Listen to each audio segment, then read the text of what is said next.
We'll call the meeting to order at 6 o'clock.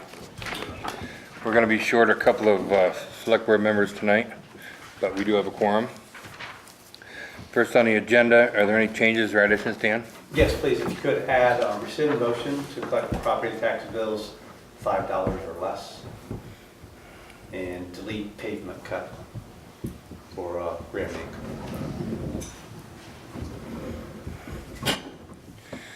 Okay.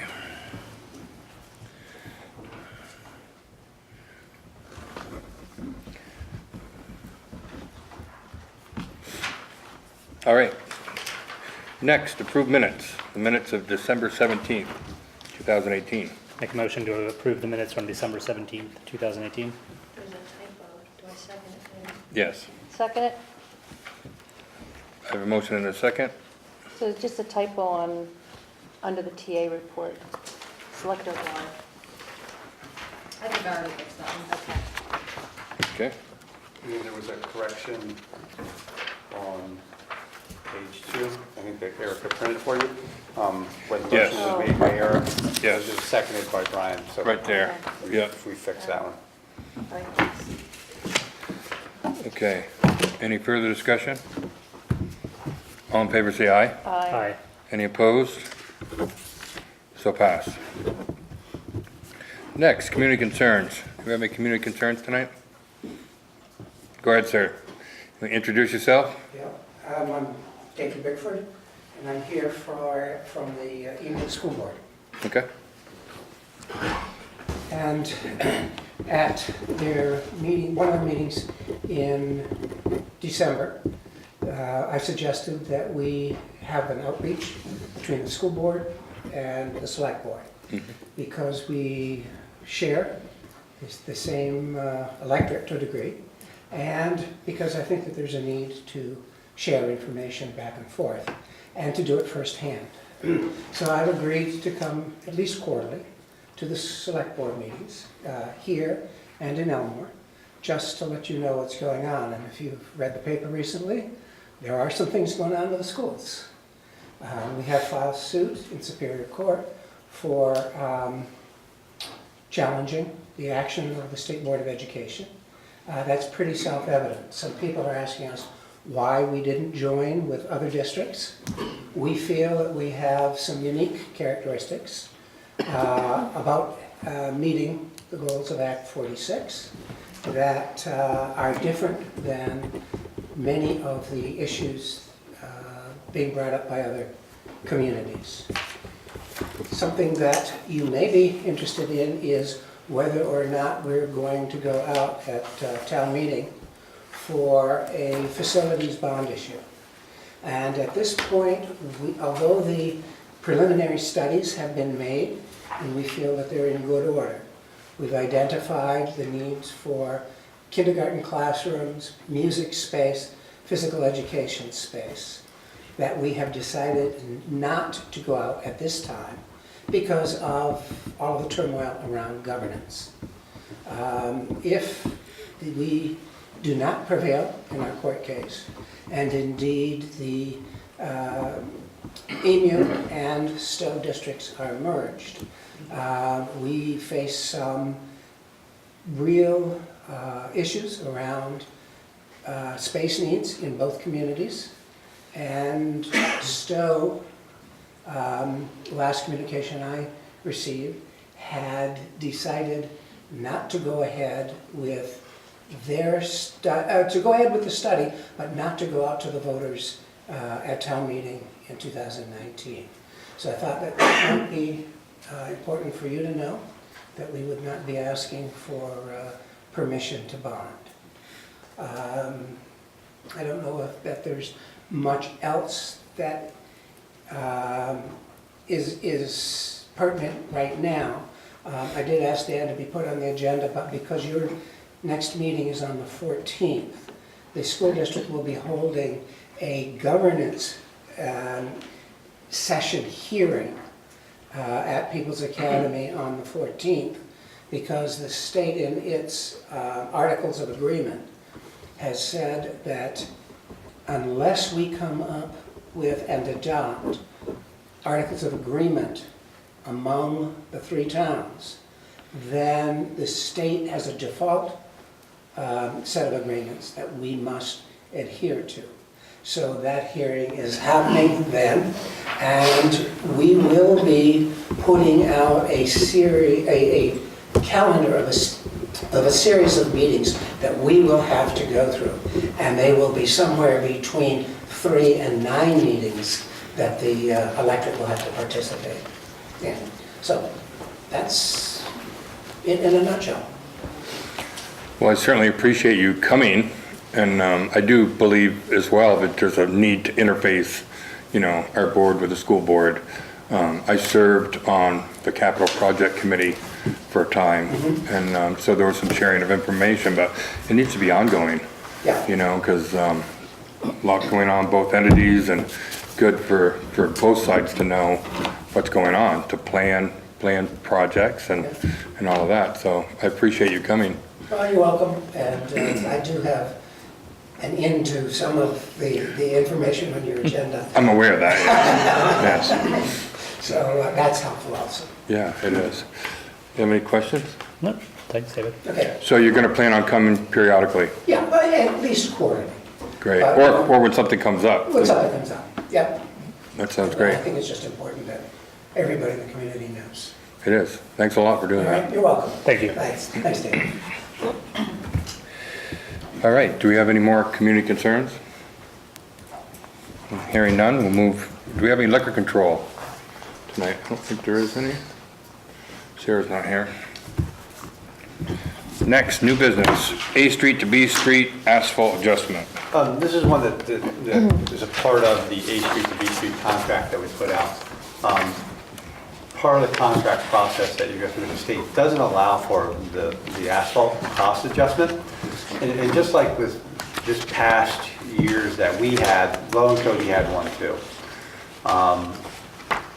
In the original contract and the way the state puts out their contract, there's no provision in there to do it. We did go through the state and see if we could do it. They didn't have a problem, but once again, it's up to the board. I believe it's a legitimate cost. Just like it was, their contract, Blow and Cody, between their paving contractor had the same clause in it that we did. This is just a reflection of actual cost. There's no profit built into it. So I believe it's a legitimate cost for Blow and Cody, and I think the state needs to change the way they do their contracting forms for towns when we do these federal projects like that, so that there's a provision in there that allows for it. I think with any other contract, we would approve something like this. It's not a change order. Right. Again, I talked to Blow and Cody. There's no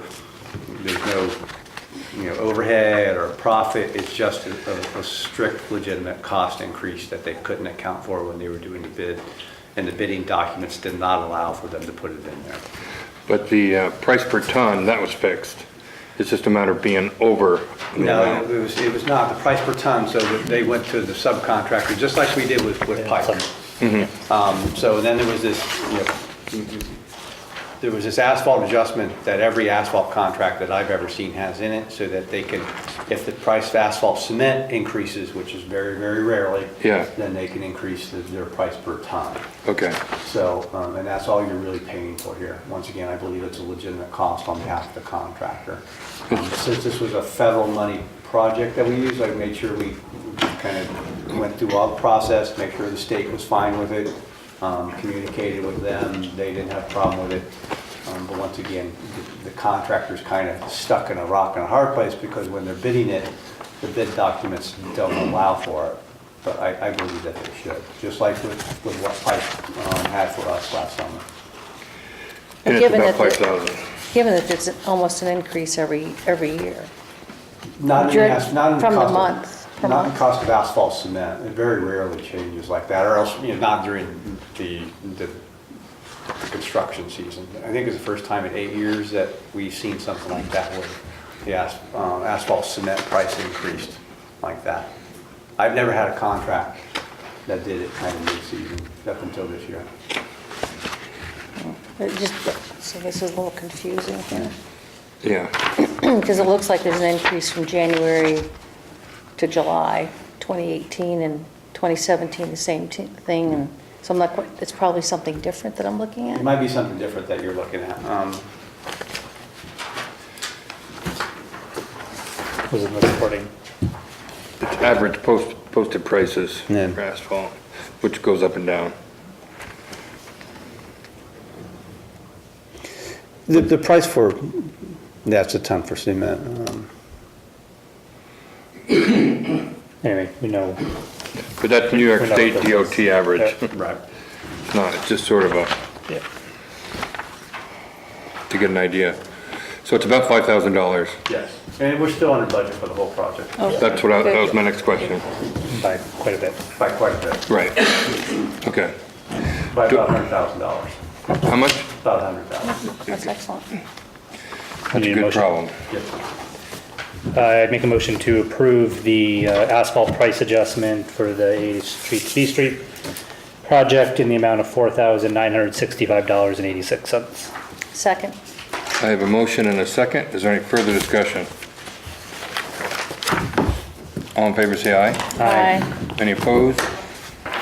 So passed. Next, discuss accepting James Road. There's a couple emails in here from Chris Chris. Jovan, about accepting James Road based on the new policies, the select board has out there. And I'm just trying to get a feel on how the board wants me to move forward with it. Has it been discussed with the highway department yet? It's one that's out there. It hasn't been discussed with highway department, and that's kind of why there would be the on-site hearing. It's another one of the short roads, cul-de-sac at the end of it. Based on some of the discussions we had at the last meeting, with the Menage properties and the second edition Jersey Way, it's another one of those properties that subdivision was approved a long time ago. And then once it started to build out, it's once again, it's part of that discussion.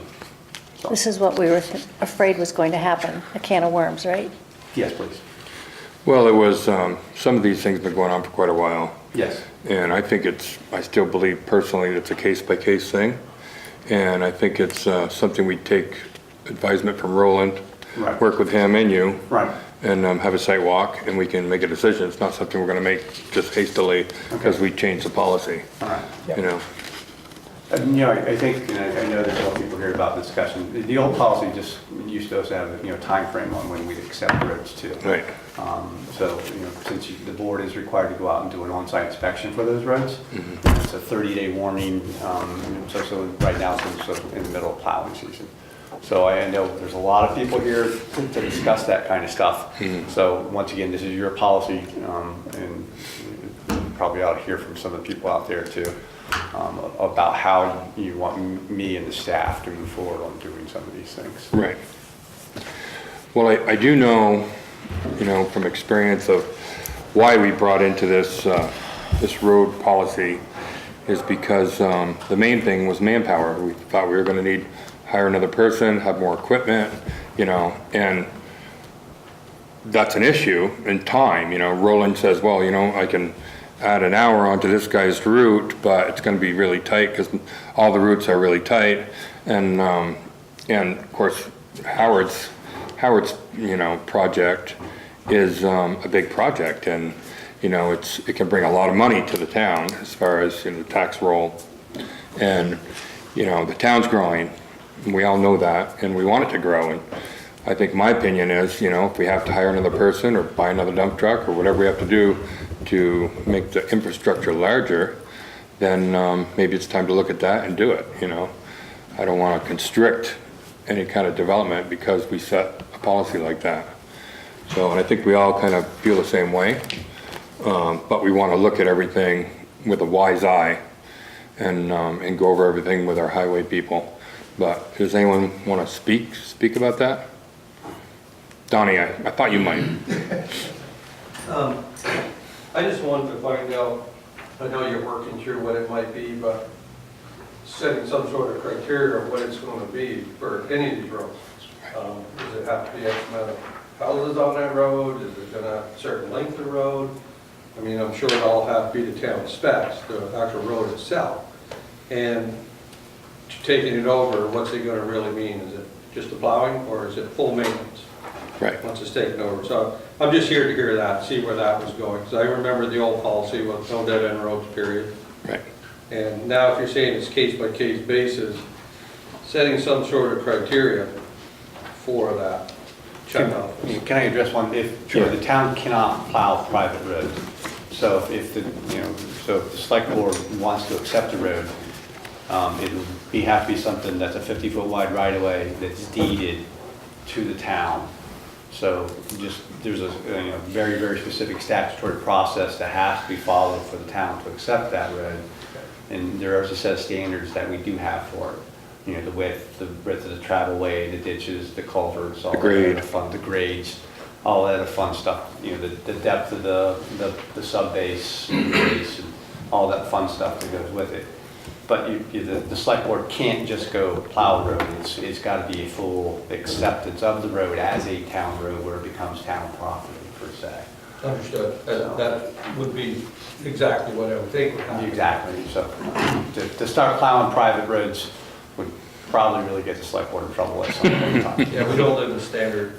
Yeah. So Donnie, There's a lot of all up there. I could see the benefits for you if the town took over roads in an area where you're developing. What are the cons for you? Any? It's just in general, I mean, I'm not developing any land. I was here mostly as a taxpayer, standing up and thinking about what past has been. Is there any cons? Other than not wanting it? And it's not really So you a as con to me. you as a taxpayer are not in favor of this? No, I'm not saying that. Okay. I'm saying that I think there has to be clear guidance and rules of what you would accept and not accept. And I think they need to be established prior to going out and accepting some road. Because, a case-by-case basis, I understand, but it has to meet a criteria that you set for it before you actually go out and start looking at properties. I'm just saying that so that everybody has a clear understanding, and Joe is not upset because you took over that one, when you can at least just say, go, well, it has to meet these standards, period. That's all. I think we all agree on that too. So as you're trying to just get an idea of what that might be, or if you had any actual workings toward that, I mean, what you might have already set up, because it sounds to me like you're already looking at some properties. I mean, we do have some criteria, but it's just not molded to this one. Well, I'm just, The old criteria was, I think, 5 houses. It used to be 5, yeah. 5 houses, something like that. I think the other thing I can kind of speak for Roland, some of the problems that we've had lately, especially on dead-end roads, and it's constant kind of thing. Obviously, over the years, Roland's been here for 30 years, so he's seen a lot of different things. So what happens is, especially on a dead-end road, is we have to have a place to put snow.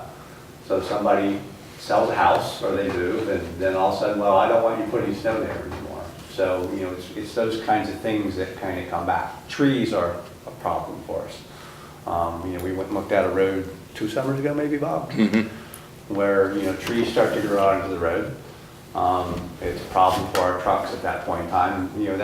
Trees are important to people, and we understand that, but it's hard for us to maintain without being able to get in there and take those trees out of the right of way so that they don't damage trucks or somebody else's truck or property going up and down.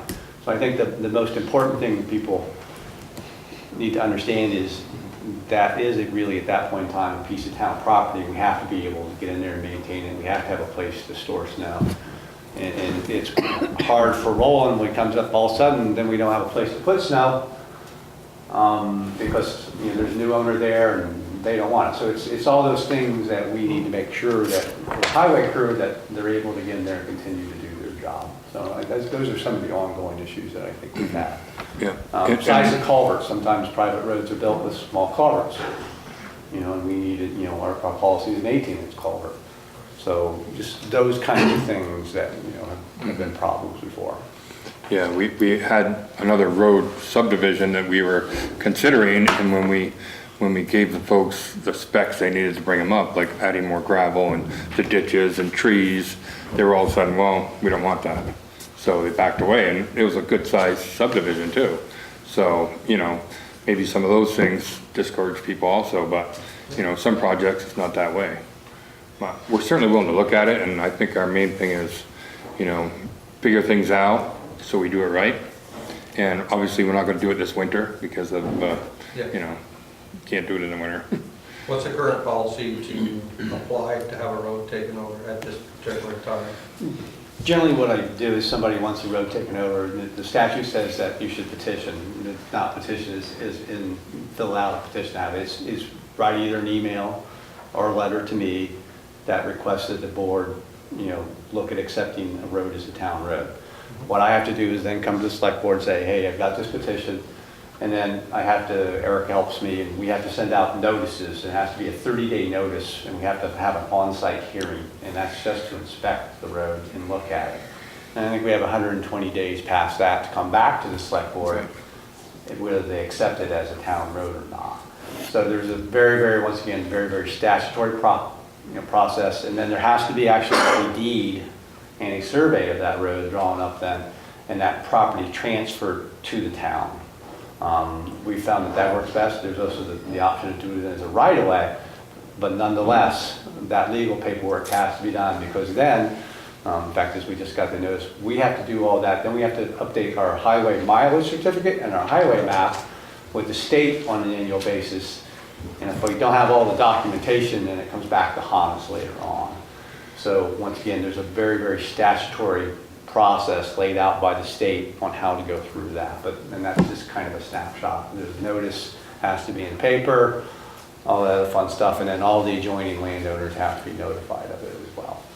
Do you ever run into any troubles where the local zoning is requiring, say, 2 acre for a building lot, and now the roadway goes through there and you're gonna take 50-foot right-of-ways and the town's gonna own it, and now it makes that lot actually under 2 acres?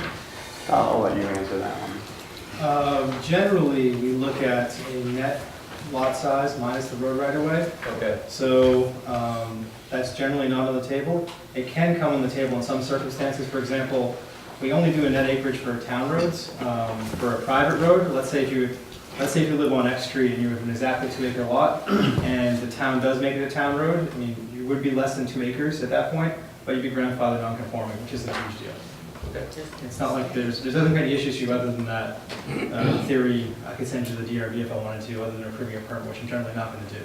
Like in theory, if you wanted to build a deck on your house after the town takes the road, I can send you the DRB every time because you're non-conforming, but generally I just approve those. Yeah. That's a waste of my time, your time, and the board's time. Yeah.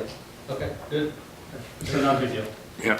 If it was my house, Donnie, I wouldn't worry about it. Yeah, okay.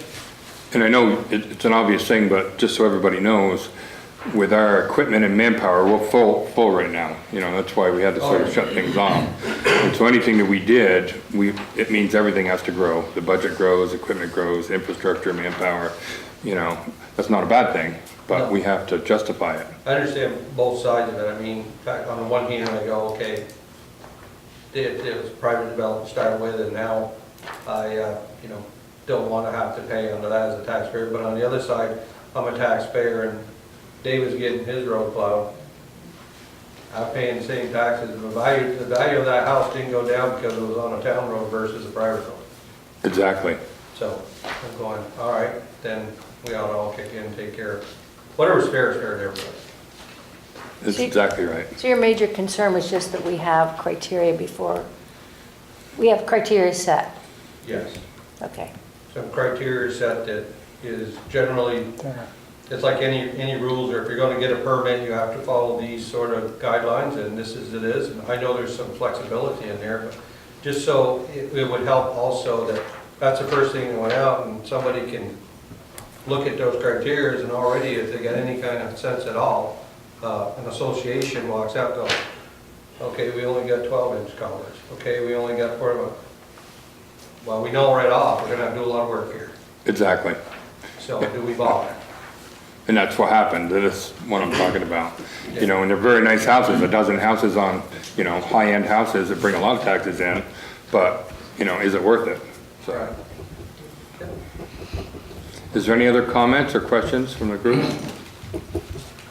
Well, I think you got a pretty good policy in place now. It's just that one item, that end road issue Right. that you took out last select board meeting. And other than that, I think it's you know. Making a plan to expand, manpower and equipment and all that, Right, you know, but the items to, the criteria. the criteria you have to check the boxes off to get the road taken over, I think are still Right, pretty adequate. yeah. And things like what Dan said, you know, where to put the snow, that's a Yeah. big issue, you know that. Ma'am, you had a question? Basically, well, I live on Audie Lane, and it's 5 houses on the street. Right. Get to the dead end. I'm not really sure at this point where the snow would go. I never really went down there and said, where would the snow go? So how long would it take you to put the criteria together? And would it behoove me to talk to the neighbors and say, hey, you guys interested in doing this? Because obviously you're saying you have to have some sort of plan in place ahead of time. Like, why go through it? And then if somebody say, gee, I don't want to do it, and you want to do it, but I don't want to do it, so it's not going to help anybody and waste time.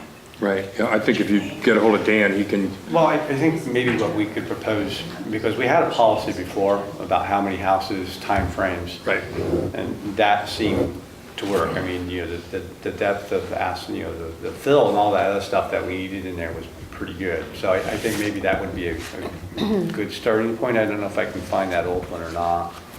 Todd, do you know if you still have it?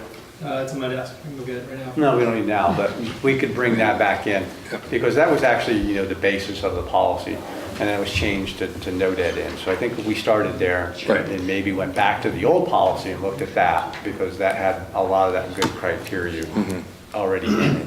right. And then the major thing that changed out of that then was the fact, you know, that, all right, we're not gonna take any more dead-end roads. Right. We changed that. So maybe we could go back to the old policy and look and see if maybe that was a better place to start. And that way, it'll give me something to work on too. So. Yeah, that sounds good. Any other questions? Go ahead, I'm kind Bob. of new to all that is going on because of being away now. Did you change the dead-end policy just recently? Yes, we did. We amended the no dead-end roads to our last meeting. So, Because I live on Belanger Lane, and from my understanding that was built to town specs when they developed up there. right, And it did not have enough houses at the time for the town to take it over. Well, now there are 6 houses, 6 homes up there. And then was it 2015, the dead end issue?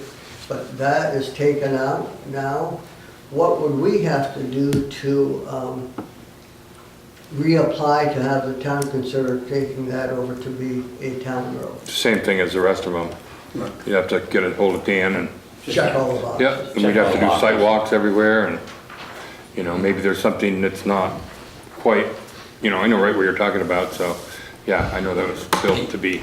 Is a cul-de-sac or a roundabout considered not a dead end anymore? It's still a dead end, Still a dead end? yeah.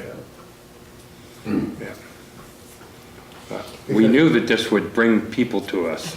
But it's not a bad thing, you know, I think the town needs to grow, but we need to do it the right way. Agreed. Ma'am? They do say on the news tonight that Vermont is one of the top states to move into. So just so you know, we're one of 5 states that people are starting to move back into. That's Or nice. two. Well, there's a Gary new- likes hearing that. There's a new study out that's going to be talked about on January 29th at the Tech Center. It was done about housing in Lamoille County, including Hardwick. So fastest growing county in the state. And so a lot of good information coming out of that, though we have to be cognizant of and how we're going to be developing here. We also have to be really good about how we talk to Roland about this. That would be the Dan's good at that. You know, he's going to be a truck. Right. Well, you know, it is a lot. It's a $100,000 truck and, you know, a new man. It's, you know, there's a lot of cost that goes into all this, you know, but, right. But on the other hand, you take someone like in my case, I pay about $8,000 a year in taxes, which is fine. I have no children going to school. I don't get any garbage pickup. I don't get a thing for the $8,000 that I pay. So I would naturally like to see the Right. town take over our road, so. Yeah.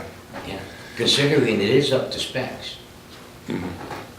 Don't forget, you do get a really good EMS and your police department and your fire Fire department. department, yeah, so Yeah. you're getting If I- good if I services need it, there. Which I hope I Yeah. never do. Right. Well, you're, It's like paying insurance. I didn't know you weren't up on the hill anymore in Elmore, Bob. So, I'm supporting you now. that's great. That's great. Is there any other comments? Pardon? Spread it around. Exactly. Yeah, that sounds good. When you don't have it, it doesn't make any difference. Any other comments or questions? We're working on it. Thank you. Did you want to do this in a new business, $5 or less? We can, yes, we can. Go ahead. Or Sarah. Sarah's here too. Perfect time. So, Sarah, you want to talk about the research that you did maybe first? Yeah, so did you want? Yeah, come right up here. So I double checked after the meeting last time with VLCT to make sure that we really could waive it, because that's what I had been told by the computer programmers that other towns in this situation had done, and that's what they were recommending, and they ran all the reports to tell me what to do to present to you. But checking with the attorneys at VLCT, they said No. that the select board doesn't have the authority to waive it, so I would recommend that you rescind that motion. So I did the research on how to rescind the motion, and since we're adding it to the agenda, it doesn't have to be the same person, it doesn't have to be, it just has to be a motion to rescind that motion. Seconded, you can have discussion on it, and then it requires a 2/3 vote to pass. Okay. Do you have that motion, Chris? Well, I can do it based on the last one. Okay. I make a motion to rescind the motion that was passed on December 17th, made by Eric Dodge and approved by the full board, to waive the collection of the 2018-19 supplemental property tax bills of $5 or less. A second. I have a motion and a second. Is there any further discussion? All in favor, say aye. Aye. Any opposed? Motion is passed. I'm still waiting on the tax bills themselves, the forms. They were promised, they were gonna be here Friday, and they're still not here. So do we know when Over those here. are going out? As soon as I get Soon. the bills. Okay. It'd be good to be in contact with Andrew to get some of this clarification out there too. Again, I feel like the paper did a good job at explaining things, but if you had any feedback, negative or positive or anything like that? Personally, no. I had one person come in and question, who was told that they were gonna get a double bill for the same amount, and was very confused, and when I explained it would just be a small bill, probably $20 or less, then he was fine. Right. Yeah, I had a few things like that. I've heard too. rumors, you know, that there's talk Yeah. on the street, but that people have come to me personally, no. Yeah, I had a few people blaming you for the whole thing. And, I've heard those rumors. yeah, but I told them that wasn't the case at all. But, So all right, thank you. I'm hope, my goal is we have everything ready. If I get bills tomorrow, we could start printing tomorrow. Great, thank you. Yep. All right, old business, rename private road, Village Limits Lane to Douglas Lane. Much better. Yeah, just a little background, I got a little history on the farm over there. Okay, And it started out as the Strong Farm, was purchased by the Douglas, and who happened to be Doug Morse's grandfather. And then the land was sold to C.C. Miller, who then in turn sold it to Foss. So that's how it became Foss Farm. And Doug was asking me, he said about, I happened to run into him, and he just mentioned it, wanted to bring me up on the history on the farm, and Yeah. wanted to know if it'd be possible to maybe change the name of one of those roads to Douglas Road. I said, well, really didn't like the village limits lane anyway. And Yeah. Sarah didn't I didn't really, like it. she wasn't very happy about it, so. right, I said, I think everybody will like the simpler name better, and that's how it came about. That's it. Yeah. Now, there is a Douglas Road in Elmore, but, or actually it's in Wolcott, it's on Pond Road, but it's not gonna mess with the 911 Different issue. zip code. Yeah. Maybe not. Maybe not? Depends on where they are. So, It's all been passed, checked through 911. No, it's fine. it's fine. Good. I make a motion to rename the private road Village Limits Lane to Douglas Lane. Second. I have a motion and a second. Is there any further discussion? All in favor, say aye. Aye. Aye. Any opposed? Thank you, Gary. So passed. Now on here, there's also the Jersey Heights Road takeover request. Do you guys want to speak any more about that, or we kind of just brought everything up in the last conversation? Right. I mean, I guess a good question would be, is if, you know, you're not gonna accept ownership of a road until after it's constructed and theoretically has enough houses and is long enough, you know, how does a developer or a landowner proceed in the first place with design? And that plays a role in a lot of other things that go on in a subdivision like this, especially. This is gonna go through, the Jersey Heights Extension project is gonna go through a water wastewater permitting process. It's gonna go through a construction general permit, it's gonna go through a stormwater operational permit, it's gonna go through an Act 250 permit.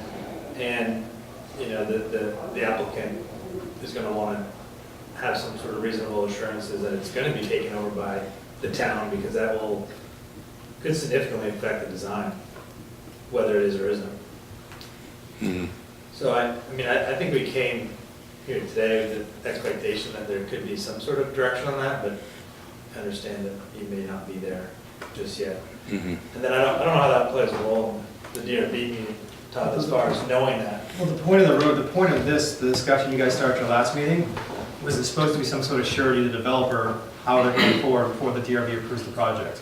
If they're building a town road, it's 22 feet wide plus shoulders paved road in this situation. If it's a private road, it's 16 feet wide. So there's a huge difference in terms of not just with the pavement, it's a stormwater sizing, it's everything else that goes with it. It's a huge ripple effect. So in fairness to the developer, they really need to hear from the board if you're gonna take it or not, because that really dramatically impacts their finances and how they build the road and how they do the stormwater and everything else. So the point of the policy is to find out that so they can go forward with a project that makes sense. If you're not gonna take the road, they're not gonna build a 26-foot wide roadway. It doesn't make any sense not to do that.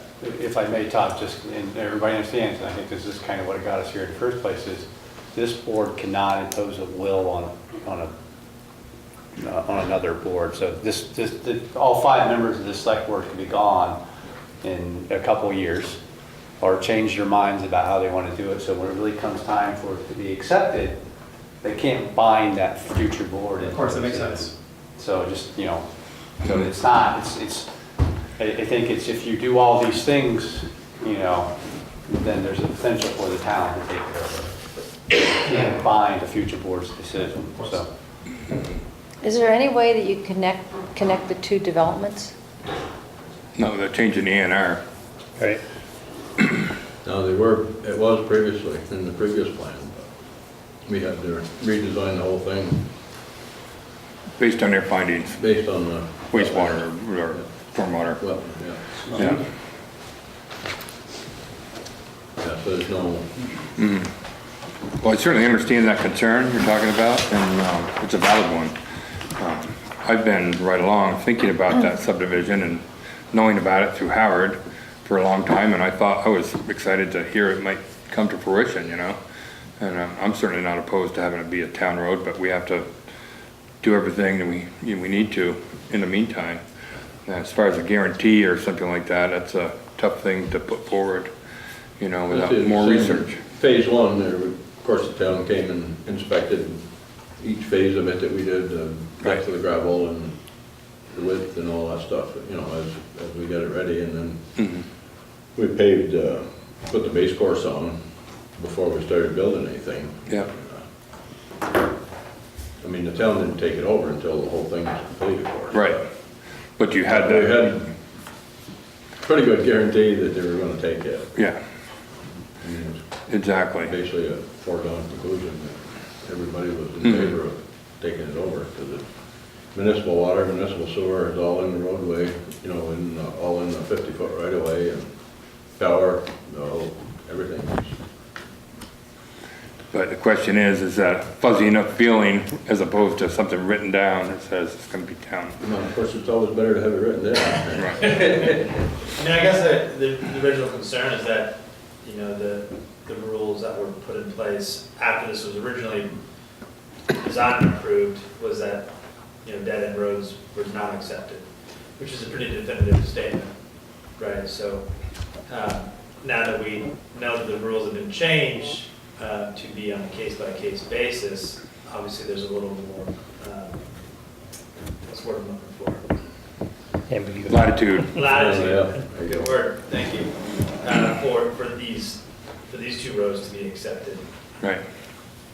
I guess the concern right now that I would give to Gary is to say, you know, what additional items may you add on to those requirements that may then restrict these roads that we are unaware of right now? Mhm. Or does, you know, does the rule get, you know, rescinded and go back to being completely restrictive? So obviously you have to do things and design things in accordance with all the rules that you can, but there just seems a little bit of openness right now that I guess can be a little concerning, but we're Of course, close. even 10 years ago, there was less concern about it because there was fewer rules that you had to abide by. And now, like Tyler says, you start designing for a 28-foot street, and with all the stormwater and everything else that goes along with it, it gets pretty expensive pretty fast. And the more of these things you add on, it's Joe homeowner pays the bill at the end of the day. And you know, it's the name of the game. And we've heard tonight that it's the fastest growing county in the state. And hopefully we'll enjoy some of that growth, and we gotta be able to accommodate it, and we can't keep raising the prices and make it work. Yeah, it's tough. I had a conversation with Chris Chauvian, just like before we last about the whole thing, and just what you're talking about, you know? It affects the person who's gonna buy it and the developer along the way, and, you know, something we gotta figure it out. I don't think we're changing any criteria or adding any. We just have to figure it out and do it the right way. Yeah, like I said, I think the criteria you had previous was fine. It worked. Everybody knew what you had to build was, I forget now, the depth of gravel, 18, 24 inches or whatever, 18, bank run, 6 inches of crushed, whatever it was, and asphalt thickness, and the size of the culverts and drainage, and 50-foot road, and, I mean, because it was quite a little project just to deed the road over, you know, to get the survey and the legalities done, turning it over to the town. I mean, that's a pretty expensive deal, just to go through all that type of thing, to get it done. Well, I know in the last meeting, I talked about how, in my mind, I thought, you know, that 54 lot subdivision was sort of grandfathered, you know, because I knew it'd been in the books or had the permit since 2007 or whatever, and same goes really for the Belanger subdivision and Raymond's, you know, or Chris's subdivisions, you know, they're all there. Yep. So whatever we do, we're gonna have to do, you know, not just one little thing. I say case by case because you've got to look at everything separately. You can't just, you know, there's a lot of concerns, but the criteria is the most important thing. Well, like you said earlier, there was one developer that didn't want to bring it up to town highway standard, you know. Exactly. Or once they find out what it is. Right. And I know being on the DRB, that way before Todd got here, we got burnt 2 or 3 times out in Randolph Road area, developments that developer said he was gonna bring it up to town road standards, and we allowed him to go ahead. House number 1, house number 2, house number 3, house number 4, and then his lots are all gone, and so was he. Right. No town roads back, so. Right. I understand why the policy's in place, and again, that goes back to the DRB permit. It's, you know, which comes first, the chicken or the egg, you know, do you get the road permit first, or you get the DRB permit first, or? Well, we're certainly gonna work on it now. It's in front of us. So we're Yeah, gonna, that's all we can ask, and yeah. hopefully come up with a workable solution for everybody. Anything to add, Dan, or I Chris? think the only comment that I heard, once again, back from the highway crew is I think what the original Jersey Heights road is that you paved it and then built all the houses. And there were some concerns about the pavement getting beat up while you were building the houses and having the construction equipment in and out.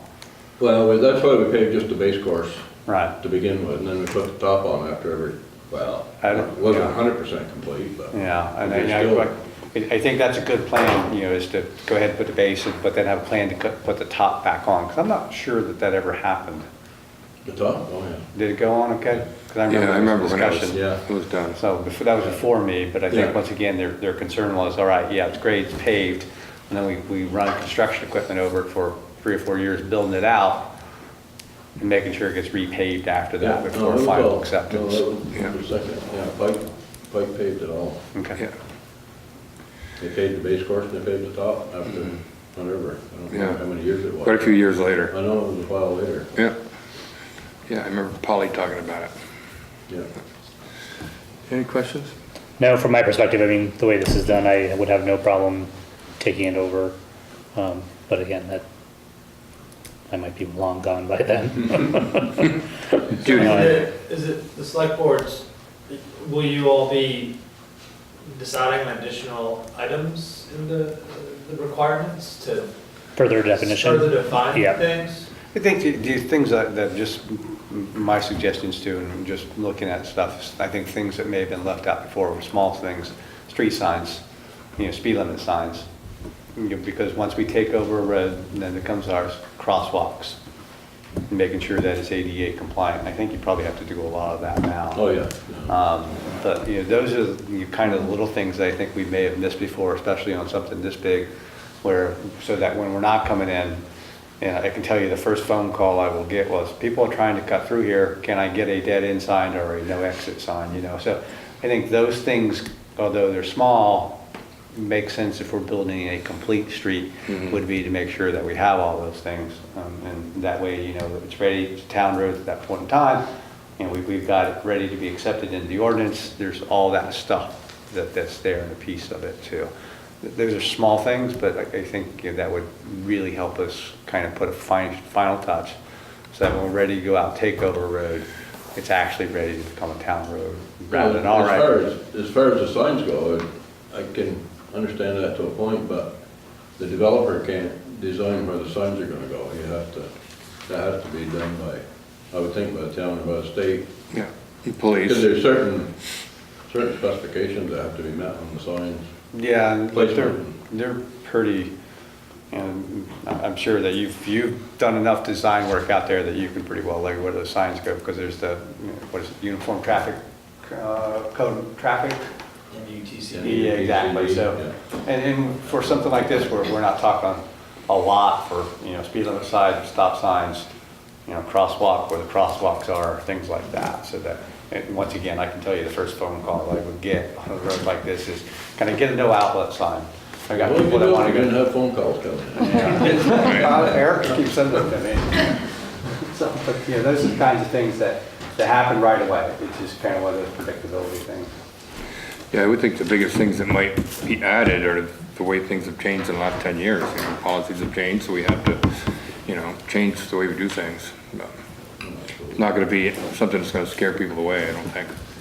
Just, cross the Ts. Just updating. All right?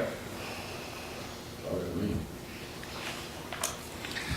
All right, we'll move on to discuss sewer ordinance. We're not doing that tonight? Actually, I did have a chance to work with Craig just a little bit before I went on vacation. I gave you a schedule. Yeah.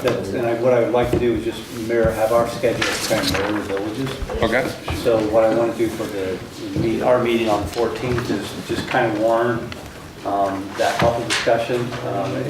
Really want to invite probably Rock Art, Lost Nation, and Butternut in at that meeting. Yes. Because I think those are probably the biggest impacts. The 16th, you mean?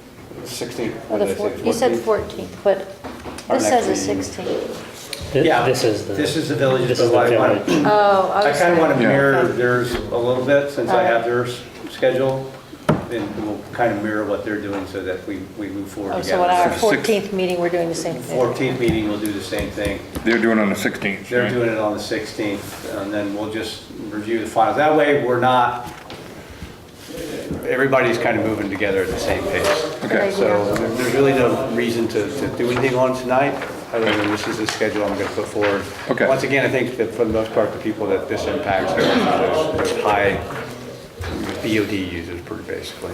Okay, that sounds good. Wait, I don't have to memorize this yet? Yeah, you do. Before the next meeting. All right, next, discuss full-time temp extension for Jason Graves. There's an email in there from Corey, of course, Bill Mapes did accept the position for EMS. He did? Yes, he Okay. did. But he won't be able to start, because he's doing turnover where he's at now, to around the 28th or the 4th of February. And we'd like to keep Jason Graves on as a temporary full-time until that point in time. That allows us to keep those schedules covered and the shifts covered until we get back up to full spring. And he will go back to that part-time position. So, Okay, we don't need a motion for that. your motion kind of gave us a time frame before, so I would kind of prefer that you did. Okay. It keeps me out of trouble with you to follow. Okay, Make a we motion. want to keep them happy. Sorry. Make a motion to extend Jason Graves' full-time temp position until Saturday, February 2nd, 2019. February 2nd or February 4th? It says second in the email. That's what Corey requested from us. The second? Yeah, right here. I second it. Second to second. Second. All right, any further discussion? All in favor, say aye. Aye. Aye. Any opposed? So passed. So Corey will work with Bill when he starts then? He's already been in a couple of times. Okay. Yes, so he's been, I think Fridays, he's been spending some time with Corey, so. Oh, good, good. Yeah. Great. All right, approve warrants. Make a motion to approve the warrants. A second? I have a motion and a second. Is there any further discussion? All in favor, say aye. Aye. Any opposed? Motion is passed. TA report. Just a couple things for me. Budget, we didn't put anything on the agenda for tonight. I did talk. Thank Just you. kind of the updated budget overview that Tina's handed out, so you can see where we're at right now. Overall, I think we're at 3.9%. Yeah. There's going to be a few little minor changes come along the way. But we've been through the whole thing. Kind of what I'd like to do is schedule a meeting for next Monday night, the 7th, to find out where you guys are at, if you want to change anything. 'Cause that's kind of really, from finance and Erica's point of view, trying to get the town report put together and approved. But we kind of need your guidance on what needs to be changed. Be nice to have the full board, too. Yes, yes. So I did talk to Eric. Eric can be here. Didn't have a chance to talk to Brian. But I'd like to do that on the 7th, just a budget meeting, kind of finalize where you guys are at. The other thing, too, that you brought up earlier in the fiscal year was the equipment, or the property, the personal equipment property tax. Yes. Business property tax on that. So we can discuss that. And discuss that. I think, Sarah, right now we're bringing in about $110,000. A little under 110. A little under 110. Or no, a little under 100, it's like 98. Right. And I did go back and review statutes, so that would have to be an article on, on the warning for town meeting. And you can do it over a period up to 10 years.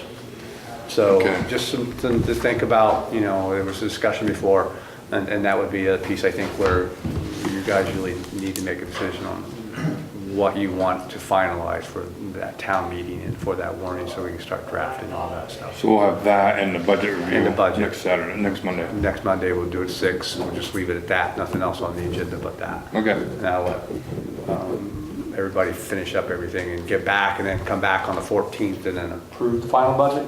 Does that work? The warning has to be signed by the 28th.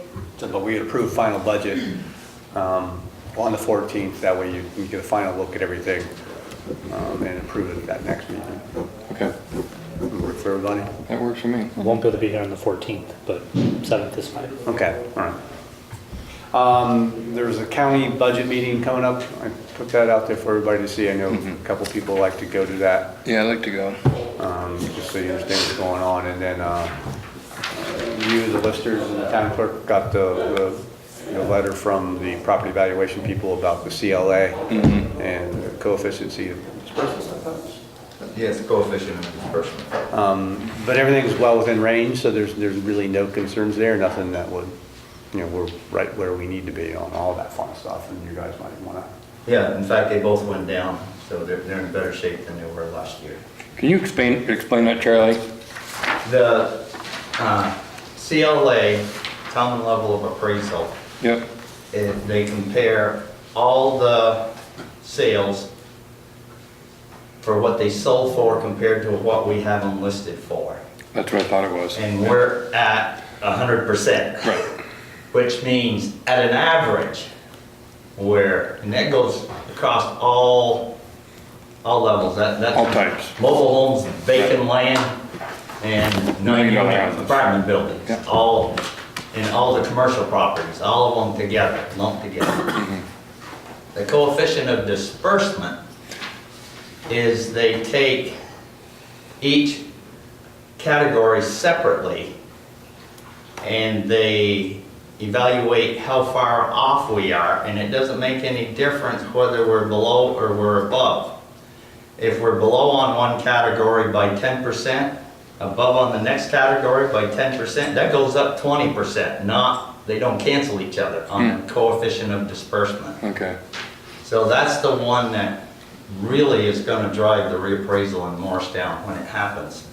And that's at just over 14, and it can get up to 20. So we're doing quite well. Yeah. So it's good to be at 100% of the CLA, this part of Yes. town.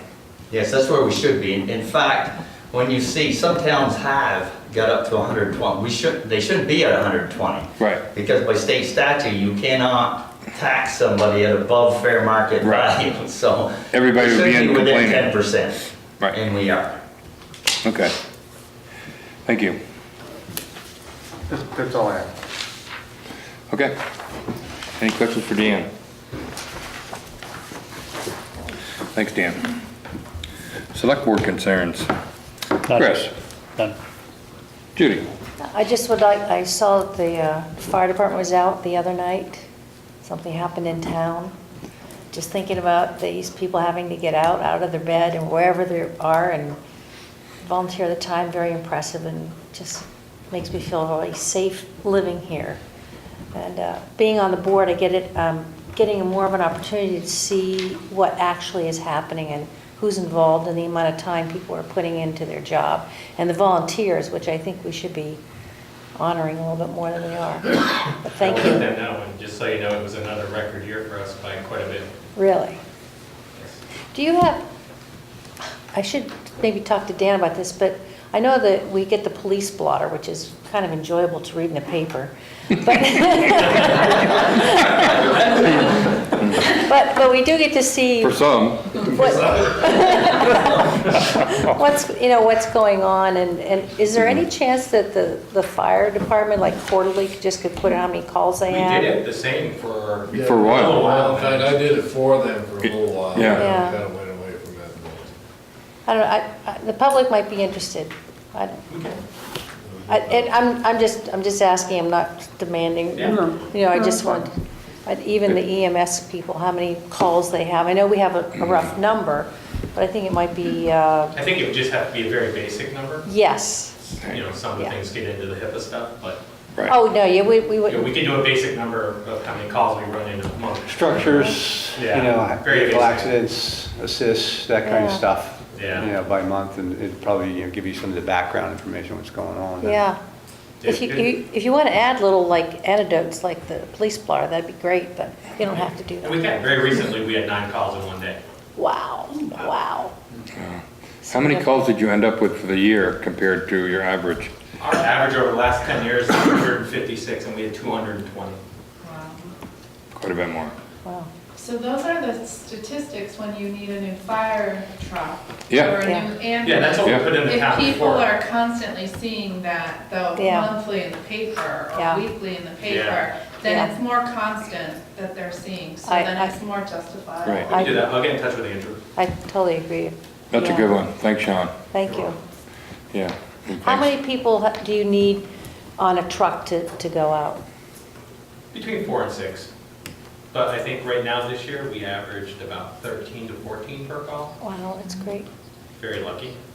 Yeah. Yes. Thank you. Thank you for your service, You're welcome. I will let the members know. please. And what I wanted to bring up was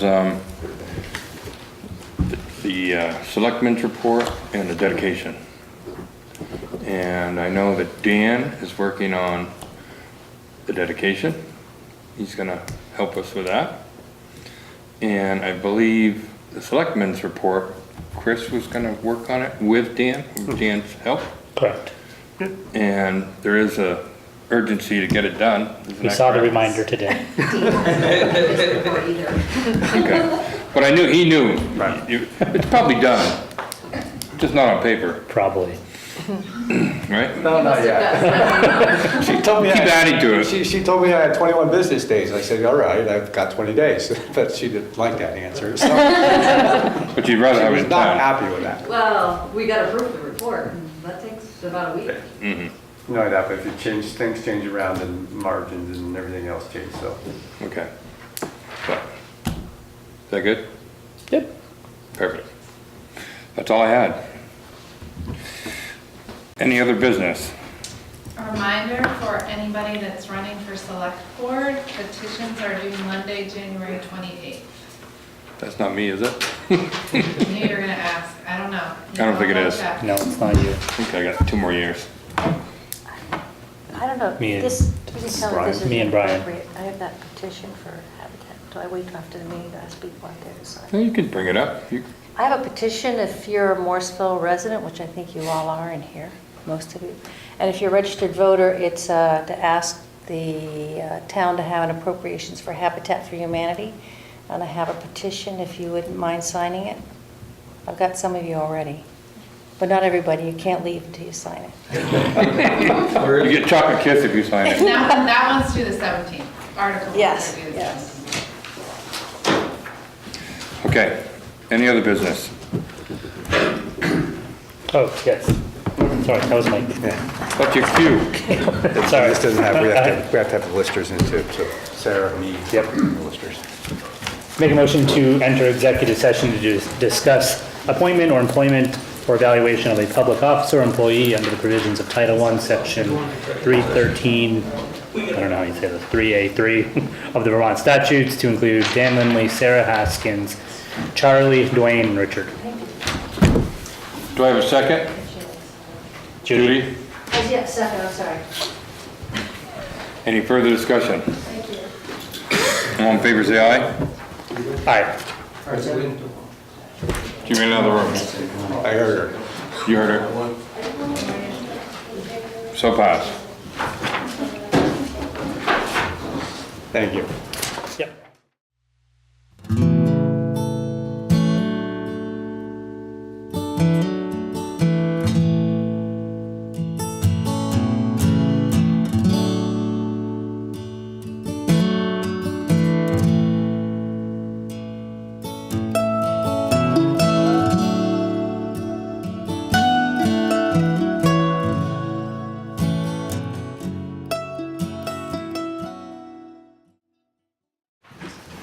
I make a motion to move the listing coordinator position from pay grade 4 to pay grade 3 on the Morristown compensation pay plan. Second. I have a motion and a second. Is there any further discussion? All in favor, say aye. Aye. Aye. Any opposed? Motion is passed. I make a motion to authorize the town administrator, Dan Lindley, to offer the full-time permanent position of listing coordinator to Abigail Patch at pay grade 3, step 1, a rate of $16.83 per hour. Second. I have a motion and a second. Is there any further discussion? All in favor, say aye. Aye. Aye. Any opposed? Motion is passed. I make a motion we adjourn. Second. I have a motion and a second. Is there any further discussion? All in favor, say aye. Aye. Any opposed? So passed.